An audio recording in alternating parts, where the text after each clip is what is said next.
आप विचार कीजिए, गर्भवास में, जन्म में, रुग्णावस्था में, बुढ़ापावस्था में, अज्ञान में, मृत्यु में कितने दुख है, कितने कष्ट है। आप कभी विचार करते हैं कि ये मनुष्य जीवन दुखालयम भगवान ने कहा इस मृत्यु लोक को, तो तुम केवल भोगों को भोगते हुए सुख का अनुभव करना चाहते हो, कैसे आप इन महान दुखों से बचोगे।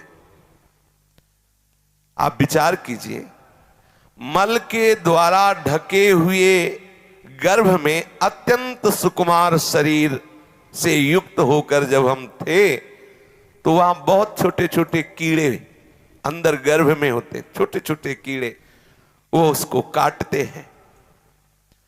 वो जेर से लिपटा हुआ वो अत्यंत कोमल शरीर वाला बच्चा, माता को उस समय खाने की रुचि होती, खट्टा खाए, कड़ुआ खाए, क्योंकि उसकी त्वचा को जाके जलाएगा, उसे भोग भुगाना है।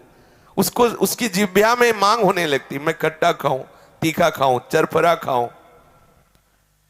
गर्मा गर्म, तीखे, कड़वे, खट्टे इन पदार्थों के द्वारा उसके शरीर को भयंकर जलन होती है।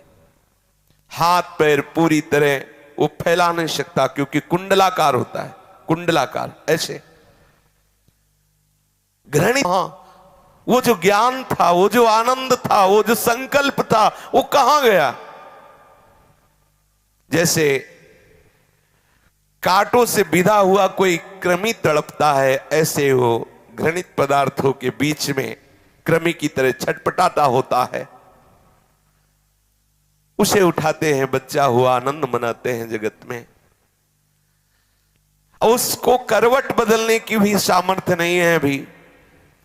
अगर त्वचा में कोई जीव काट रहा है, कोई खुजलाहट हो रही हो, शक्तिहीन है, केवल रोता है, कुछ कर नहीं सकता।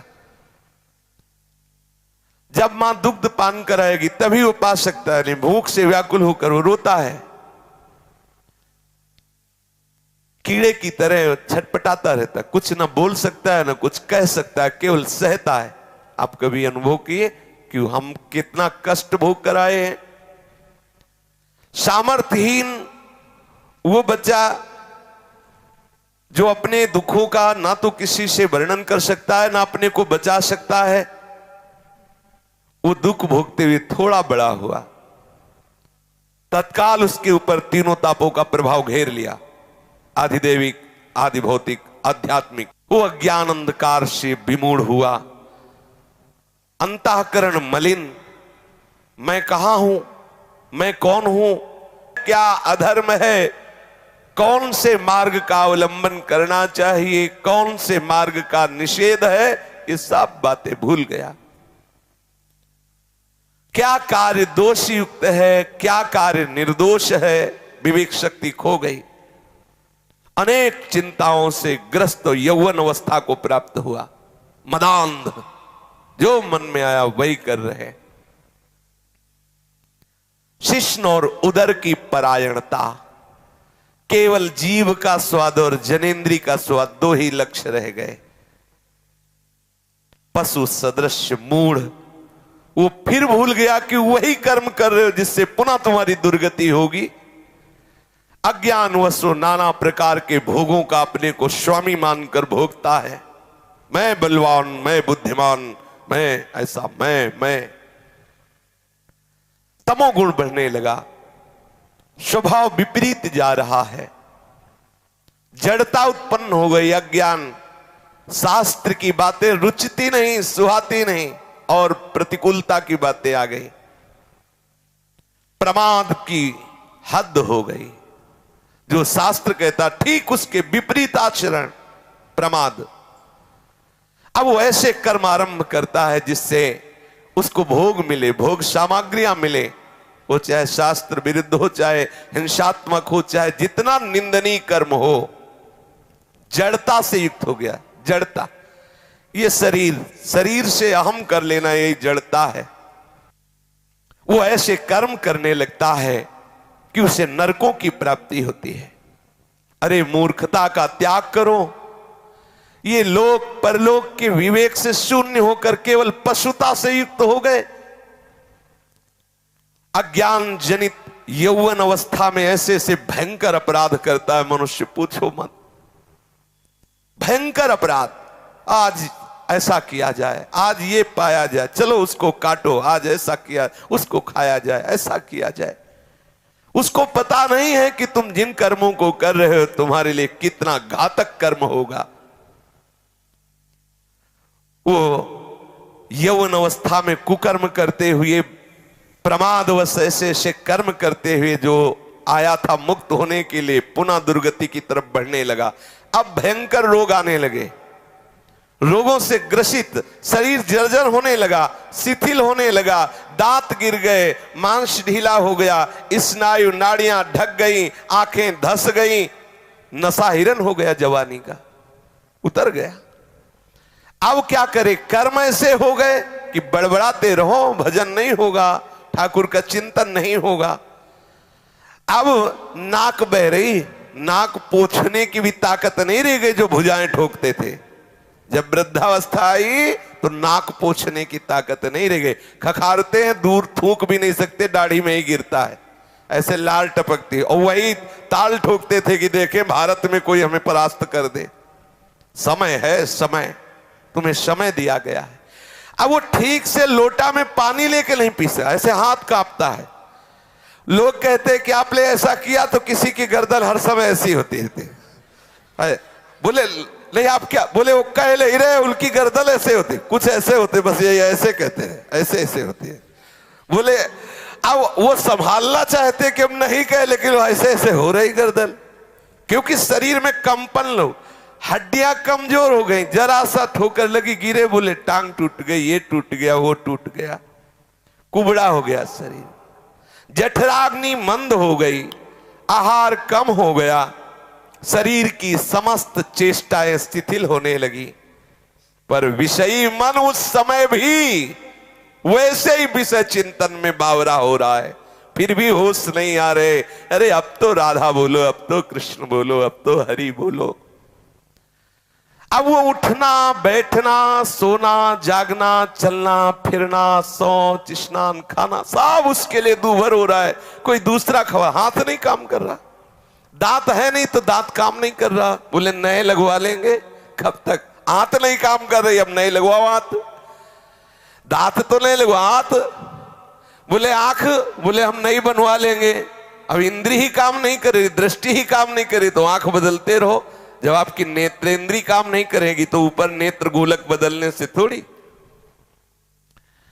अब हमेशा बैठा हुआ है, लार बह रही है ऐसे, बोले बाबा, हाँ बाबा आंख खोले। अब उनको बहुत कान पे बोलो तब सुनाई देता है, क्योंकि भगवत चर्चा नहीं सुनी तो श्रवणेंद्रिय ने कहा अब हम सुनना बंद करते हैं।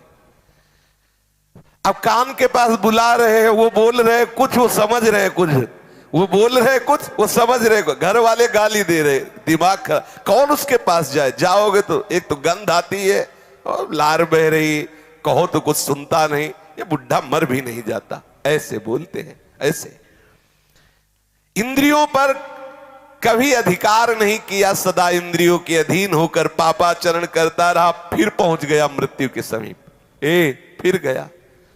जिस महान दुर्गति से बचने के लिए हरि ने अवसर दिया था, फिर वहीं पहुंच गया, चूक हो गई।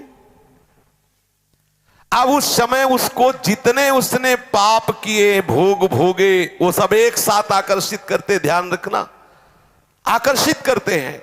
एक शब्द उच्चारण नहीं कर सकता, हृदय थर थर कांपने लगता है, श्वासों में कफ रुक जाता है, श्वासों में जाके अरे बहुत दुर्गति होती है, कफ रुक जाता है, ना तो नींद ले सकता है, ना तो भूल सकता है, कितने कितने भयानक कष्ट उसके ऊपर।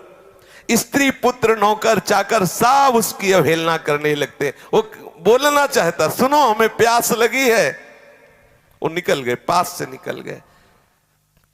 बहू बेटे जिनको उसने बहुत प्यार से पाला, जिनके लिए अधर्म करके धन एकत्रित कर लिया, वो वहां नाश्ता पा रहे हैं कई तरह के पदार्थ, और वो देख के ललचा रहा है, अगर कुछ बोले तो डांट खाए। और क्योंकि अब वो कहते हमको भी ना, बोले हमें तो ड्यूटी में जा, पड़े पड़े खांसता रहता, पा लेना कभी तू पा लेना, और अवहेलना करके निकल जाते हैं। और आजकल तो बहुत बढ़िया कृपा हो गई, घर में ही नहीं रखते, अनाथालय में छोड़ाते, वृद्धाश्रम में जाके कुछ रुपए जमा किए और ये ले अब कूड़ा करकट वहीं जमा करो। बेकार शोभा बेकार होती घर की। जो भगवत स्वरूप वयोवृद्ध हैं, जिनकी सेवा करना हमारा परम धर्म है, उनको हम अनाथालय में भेज देते हैं। हाँ, क्यों? अब हमारी सो खराब होता है ना, दरवाजे में बैठे खांसता रहता है, थूकता रहता है। वीआईपी लोग हमारे मित्र हैं, ये वहीं तुम भी पहुंचोगे, वीआईपी वहीं पहुंचोगे। जो तुम अपने माता पिता बुजुर्गों का अपमान कर रहे हो, ठीक आप अपने लिए इंतजाम कर रहे हैं, अपने लिए इंतजाम कर रहे हैं। आहार विहार की भारी अंदर तृष्णा, बाहर कुछ है नहीं। परिवार के लोग डांटते हैं। हाँ, ये जवान बच्चे बूढ़े माता पिता को ऐसे डांटते हैं जैसे कोई बहुत घृणित नौकर से बात करता है। ऐसे चुप रहे, ऐसे डांट देते हैं। वो माता जिसने अपना वक्षा स्थल का दूध पिलाकर उसे बड़ा किया, जिसने उसे मल धोया, जिसने उसने अपने प्राणों की तरह पोषण किया, ठीक ऐसा जवाब देता है वही बालक जवान, उसका हृदय विदीर्ण हो जाता। मैंने तो आशा की थी ये कभी प्यार से और कभी पास बैठकर उनसे बात भी नहीं करता। वो भयंकर क्लेश में जलता है। जो जो उसने कर्म किए वो कर्म उसके ऊपर हावी होते हैं। अब लंबी लंबी सांस ले रहा, असमर्थ हो गया, कोई उपाय नहीं दिखाई दे रहा। मृत्यु काल का समय आ गया। अब उसका दम घुटने लगा, शरीर कांपने लगा, बार बार मूर्छा होने लगी।